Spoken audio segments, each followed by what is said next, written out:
Hello friendos and randos, welcome back to another video. I have just returned from Indonesia from the Bandai Cards Fest for One Piece, and as you've seen on my Twitter, as well as on the thumbnail of this video, I got top 16 with Blue Black Sakazuki and lost to my friend Aqua, who ended up at second place at the tournament.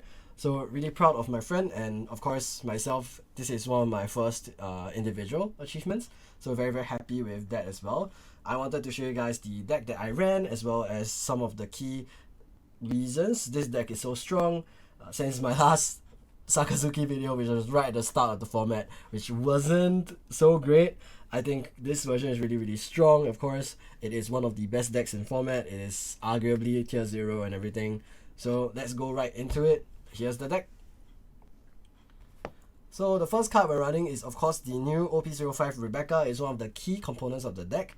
Her effect is a 4 cost 0 power blocker, as well as on play you may grab a cost 3 to 7 black character other than Rebecca from your trash and add it to your hand, and then after that you may play down a 3 cost or less black character rested.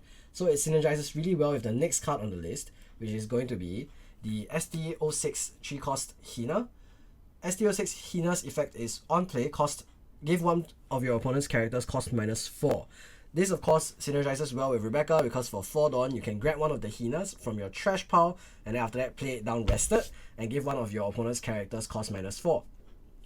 And then that of course also synergizes really well with the next card, which is this OP05 4 cost Lucci, which will also be another key part of the deck, which is why people are calling it Sakaluchi, of course.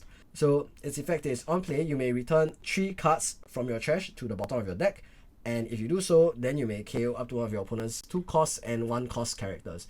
So this is one of the only black cards that answers 2 characters at once, which makes it really powerful because it has the vanilla 4/6 stat line, and it still has no discard cost in order to use the discard effect. All of these options make it a very strong combo as well, combined with the other 2 cards here in Rebecca and Hina. Because for example, if you have Rebecca and Hina in hand and no Lucci, but you have a Lucci in trash, you can play the Rebecca, grab the Lucci from trash, and then play down the Hina, play down the Lucci.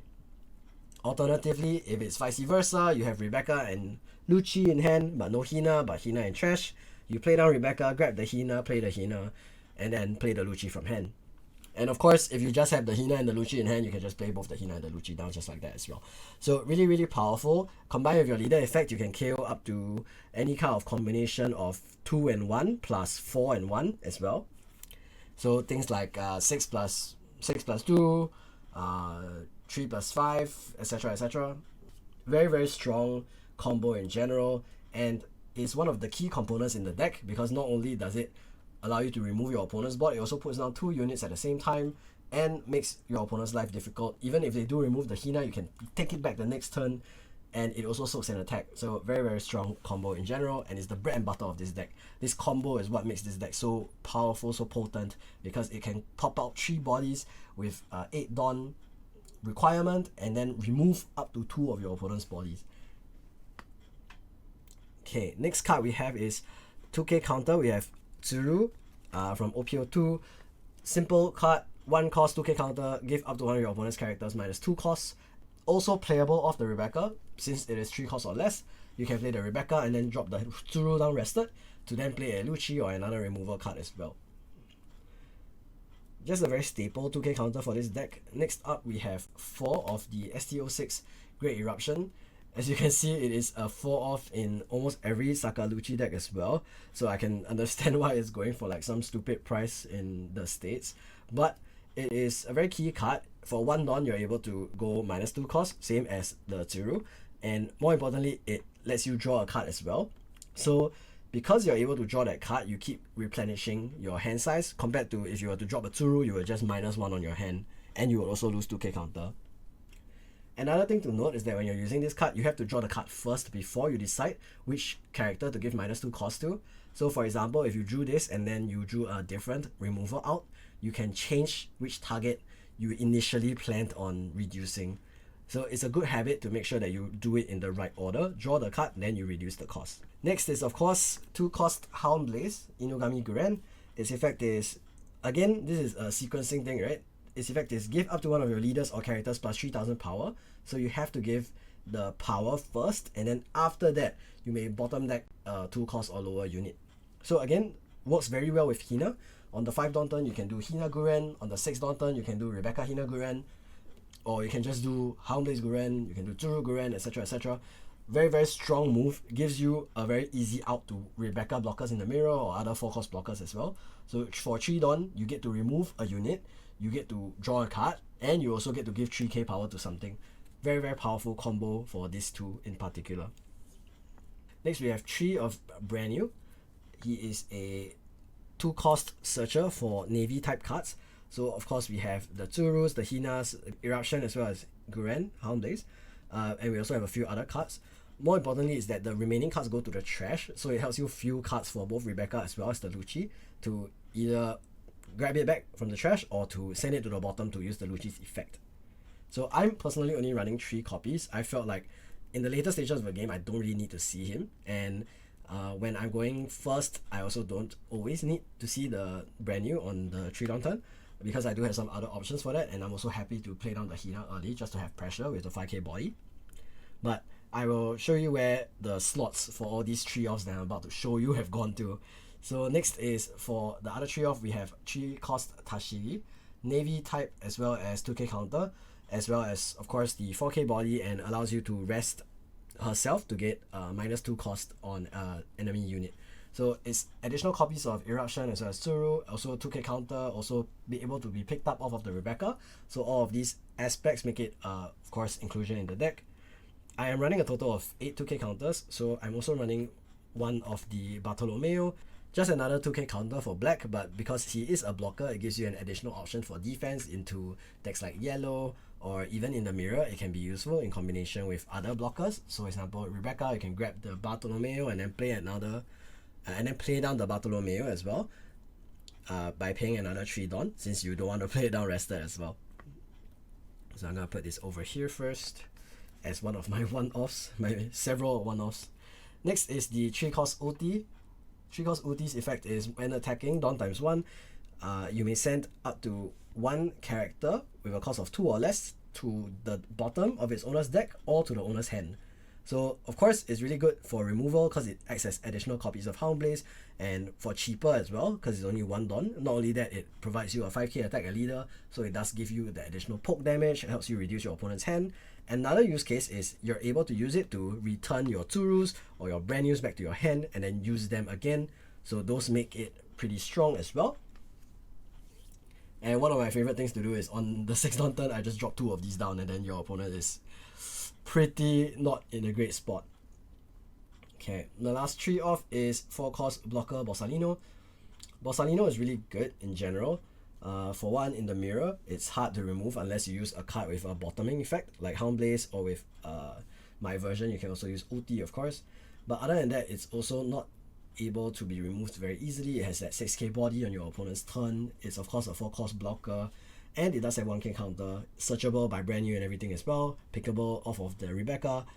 All in all, a very, very powerful card. I am only running the 3 copies though, because I feel like deck space in this deck is really tight. So I've been running quite a few of the cards that I feel can be swapped out to 3s to be just at 3. I'm personally very happy with the ratios that I have as well. I think this is probably what I would run for the rest of OPO5 if OPO5 was any longer. But this is what I settled on for the Bandai Card Fest in Indonesia, and it got me that top 16 result. Next, for 2-offs, we have the 4-cost Kuzan. On play, draw 1 card, and then after that, when attacking, you may reduce an enemy character's cost by 4. Of course, reduce cost by 4 is really powerful. If you get to combine it with ulti, with Lucci, with Houndblaze, it gets to remove a very big range. And on top of that, when you play it down, it draws a card immediately. It also demands an answer immediately. If your opponent can't respond to it, it means that whatever they do play down on their 5 dawn turn is probably going to get answered by you in some way, shape or form. Only 2, because at the end of the day, it's not a super key card to victory. You do have a lot of other options at this 4-cost range and below, and most of this deck is in that range and below anyway. but this is what I landed on. I think it's also perfectly fine to probably run this at 3 copies as well, but I have a lot of other cards that I wanted to run, so I'll be showing those off as well. Next is the 7-cost Borsalino. I think 2 off for him as well. He is on play, return a cost 4 or lower character to the bottom of your opponent's deck, and he is a 7-cost 8k power unit. So that stat line is actually really strong. 8k power of course hits very hard, at least 4k counter on defense on a leader, and on top of that he bottoms 4 cost, or with your leader ability of course you can hit a 5-cost unit. He's really good on curve against most decks right now, because a lot of decks have cut 6-cost units from their deck because of Purple Luffy's 9-cost Kaido. It has made a lot of the meta shift downwards towards 5-cost or lower, and with that shift it makes this card even more powerful. No one wants to run a 6-cost vanilla for it to get popped by 9-cost Kaido, and so everyone has moved to running 5-cost or lower units, and with that shift it means this card is huge into the meta. So when your opponent plays down Borsalino, they play down Lucci, they play down Hina, etc, etc, playing this down is really, really strong. In the mirror in particular is really good, because when your opponent tries to do Rebecca, Hina, Lucci, what you can answer with is Borsalino the Lucci, and then leader swing, attack, -1 to the Hina, and then Guren the Hina. This is important because these both send to bottom of deck, so that means they aren't able to take these back with Rebecca's or Mancheris or anything like that, and this is what will help you win the mirror as well. If you're able to make sure that these cards stay out of your opponent's grave, they aren't able to continuously loop them, then you'll be able to come to an advantage, because you have your Rebecca's and Hinas and Lucci's available, but your opponent doesn't. Okay, next 2 off is Mihawk. Similarly, just like how I was talking about how 9-cost Kaido has made 6 cost or less a worse stat line, it has also made 7 cost or higher a better stat line, and that makes Mihawk really powerful into yellow as well as into the mirror. For example, if you answer your opponent's 6 Dawn turn in the mirror with your Borsalino to bottom deck their Lucci or whatever, then what they can do in response is to Eruption and then Borsalino your Borsalino. And the main issue with this kind of line is that when you answer this Borsalino with something like Rebecca, Hina, Lucci, you do get the 3 white board, but you also have to have that very specific answer. And why I like Mihawk is because it is just simply 1 card. Here, Mihawk, goodbye your Borsalino. Similarly, if you are playing against yellow, it says goodbye to Katakuri, it says goodbye to 7-cost Mum, etc, etc. It's just overall a very powerful card, and that 9k stat line is very, very powerful. It also has that 9-cost line, which makes it hard to hit. Even with Hina, even with the Eruption, you do need at least 2 of these cards. You need -6 in total in order to hit him with Hound Blaze or Mihawk. And you will need at least -4 to hit him with the Borsalino.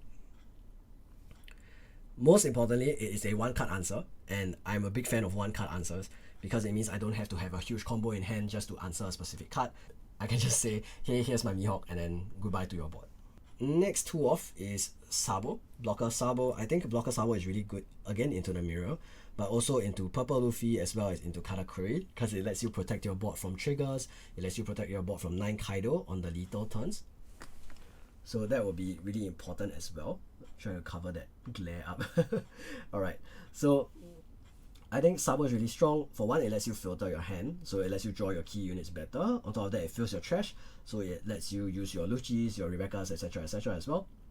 But I think most importantly is that it gives you that anti-KO effect, so that you can protect things like your ultis, your Kuzans, your Rebecca's, and everything like that from being KO'd, and allows you to keep up your defenses.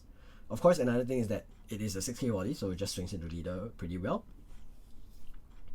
And of course, in that 3 to 7 range, it can be picked up by Rebecca, so you can just drop Rebecca, grab the Sabo, and then play it directly off of that. Okay. 1 more 2 off, I believe, and the last one should be Mancheri. Mancheri's effect is activate main, rest 1 Dawn. You may return 2 cards from your trash to the bottom of your deck, and then if you do so, you may add up to 1 3 to 5 cost black character back to your hand. So the most common use cases for this is to grab any of these 3 cards, as well as maybe Borsalino or Sabo in a pinch, or Tashigi or Bartolomeo for 2k counter. So really, really strong. It's kind of like Bonnie because it does give you the ability to search or add a card to your hand every turn. And of course, more importantly, you can take it from your trash, so you'll be able to pick out the exact card you need. And because it rests itself, it does leave it, of course, open to being attacked, but at the same time, it forces your opponent to attack into it or let you draw a card every turn, just like with Bonnie. Okay, I have 3 remaining one-offs here, so I think we'll start with the least spicy of them. First is Ice Age.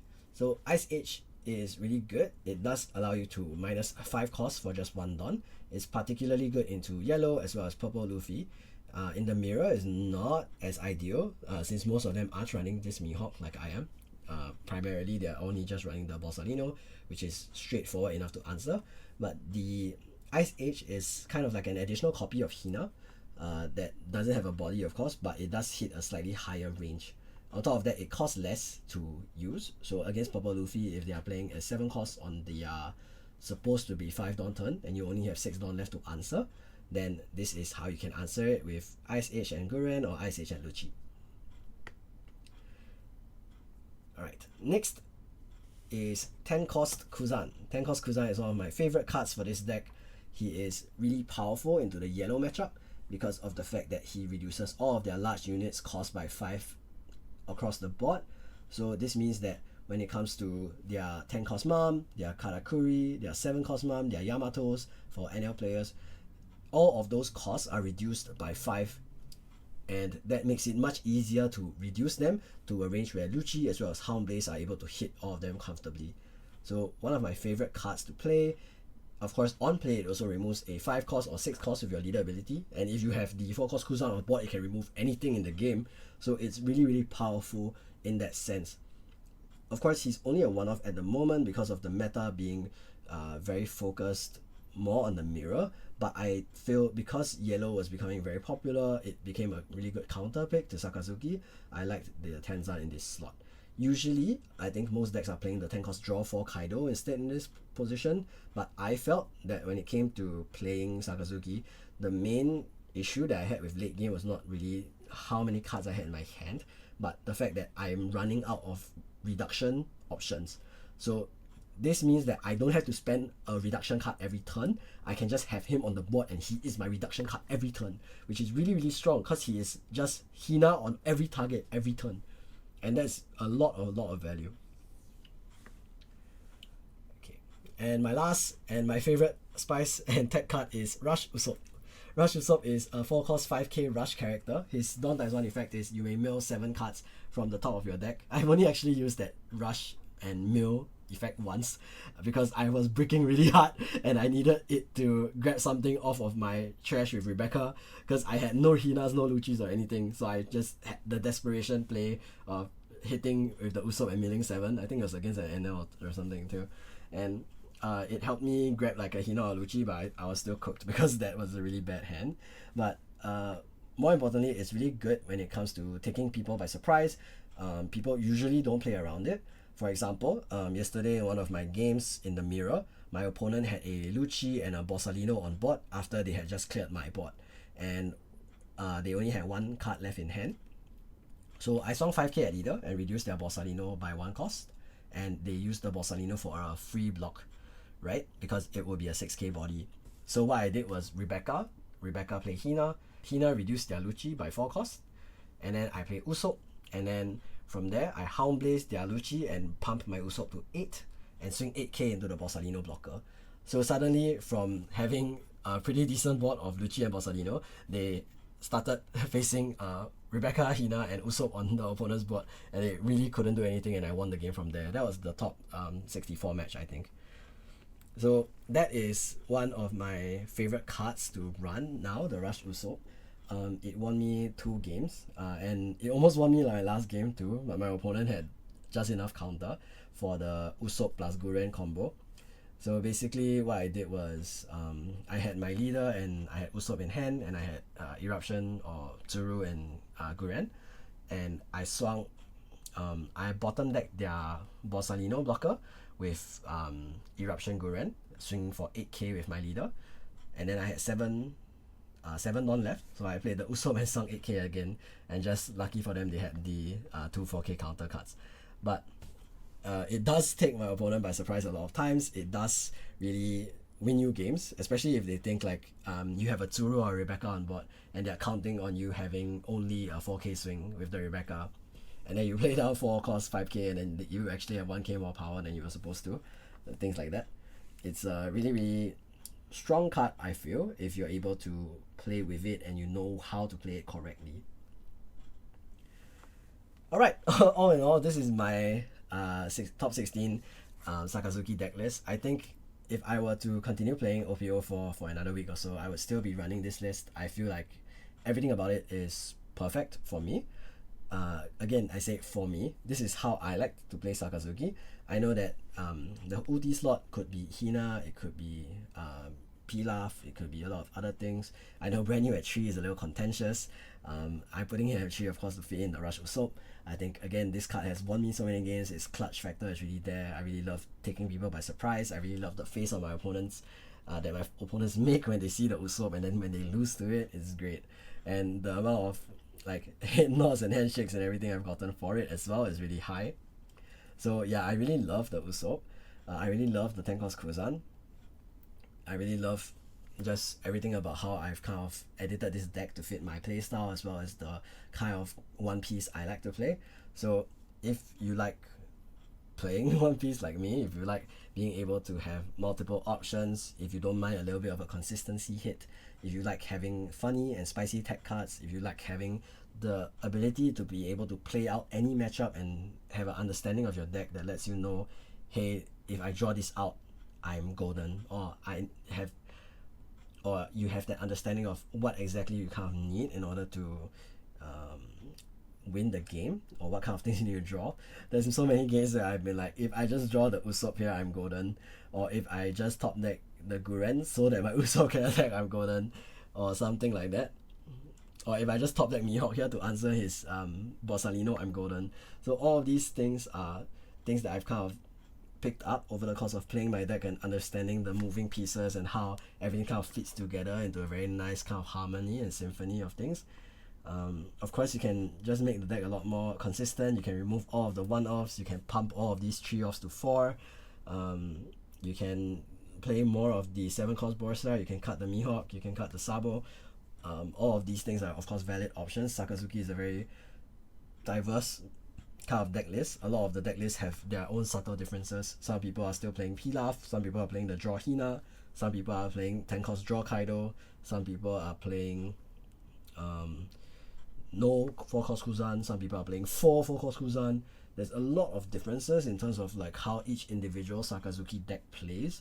The general combos are of course still the same: Rebecca Hina Lucci, Rebecca Hina Guren, Borsalino, etc, etc. These combos will stay the same no matter what, but at the end of the day, of course, I encourage you to explore, test out the decks and what you feel works best. I think at the end of the day, losing by 1k counter with my Rush Usoop is very sad, but it happens. And I really just want to recommend that you try out at least a little bit about how I'm doing things. At most, maybe you cut the 1-offs, go up on the 3-offs or up on some of the 2-offs or whatever. But these 6 cards on the top here are the baseline of what makes this deck powerful. I don't think there's a universe where you cut any of these down to 3 or less. And I think everything here is variable and is something that you should definitely test out for yourself and then kind of figure out what works best for you. Personally, I think these are the ratios that I like the most. These are the ratios that of course got me to this top 16 point. And at the end of the day, this is how I feel I like to play Sakazuki. And I hope you guys give it a shot and then try it out too, and of course get your results. And yeah, maybe just some thoughts about the Bandai Card Fest again in Indonesia. It was a really fun experience. I think the atmosphere was pretty good.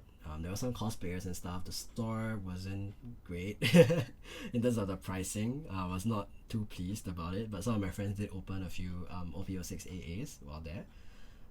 The side event, which I didn't get to participate in since I did top, was pretty nice. My girlfriend came along with me and my friends, and she was able to get me a couple of the Nika Don. Yeah, So she was able to get a couple of these Nika Dawn as well as the Special Dawn and the Nika sleeves by playing a few games at the side event. And we also got, of course, some promo cards. So because it is Bandai Card Fest, they had a promo pack that had cards for like the main Bandai card games. So of course there's One Piece, but there's also Digimon. So there's this Imperial Dramon card. I don't remember much of Digimon, but if I'm not wrong, Imperial Dramon is from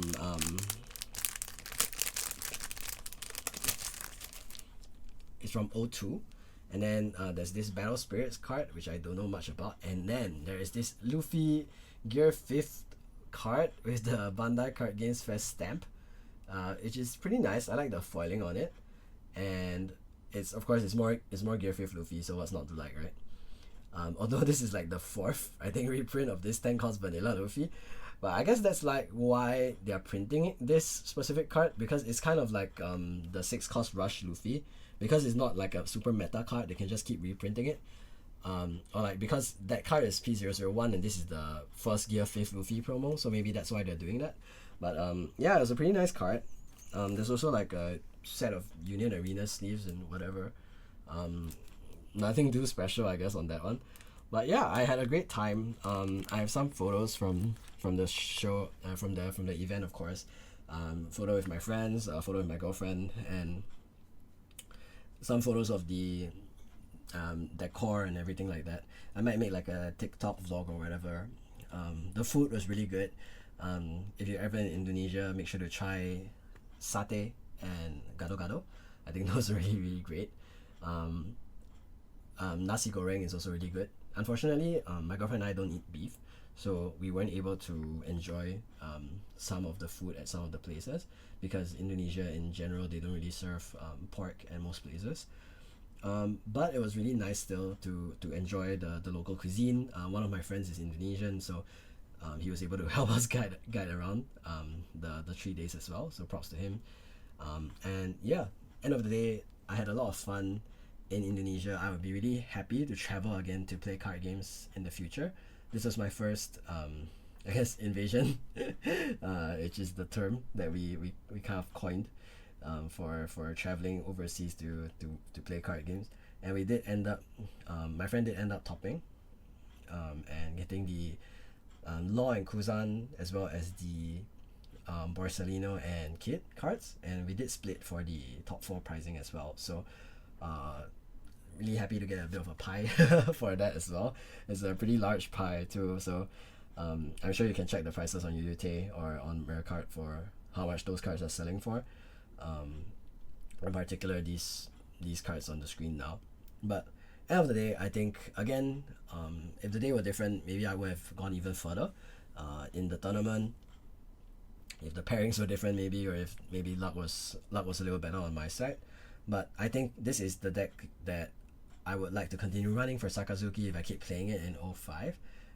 If there were any more 05 tournaments for me, if I go to the West maybe and I end up invading there, maybe I'll be playing this exact same list, you never know. Although prices of decks there are pretty expensive, so I may not be able to acquire all of those cards in time for whenever I do end up going. But yeah, I'm a big fan of this list. I think you guys should definitely give it a shot if you haven't yet. And I will still be trying to test what works for Sakazuki in OP06 as well. I'll be trying out slightly new variants of this, or like editing some of the cards and trying to see what fits best. And of course, end of the day, I think it's a really powerful deck. It's best deck in format without a doubt. I think there's not a single shadow of a doubt that Sakazuki is the best OP05 deck at the moment. And whatever happens, I hope my viewers, you enjoyed looking at this deck profile and hearing my little story time, and also get to try out all of these fun tech cards, especially these two. And that is it from me for today. Thank you guys so much for watching, and thank you for all of your support. It is what helped me to actually have the courage to kind of spend on the trip to head to Indonesia and kind of spend that money to travel there and play card games, to, you know, try and earn money and try to have fun, of course, and compete and win. And I did it, and thank you guys so much for your support. It's really what keeps me going. It kind of really allows me to play card games for a hobby and also for a kind of extra support for my hobbies and stuff. I really, really appreciate all of you. As a side note, my coaching and everything is still available, so if you do want to, just drop me a DM on Twitter or over here, and I guess we'll work something out. Thank you to all of my subscribers, my fans, everyone who has, kind of walked up to me and say, hey, are you that YouTuber or whatever. And of course, thank you to all of my channel members for supporting me as well in additional financial ways, and all of my coaching students as well for your support. Thank you so much for watching, and peace out, everyone. I'm going to take a long rest after those 3 days in Indonesia. Bye bye.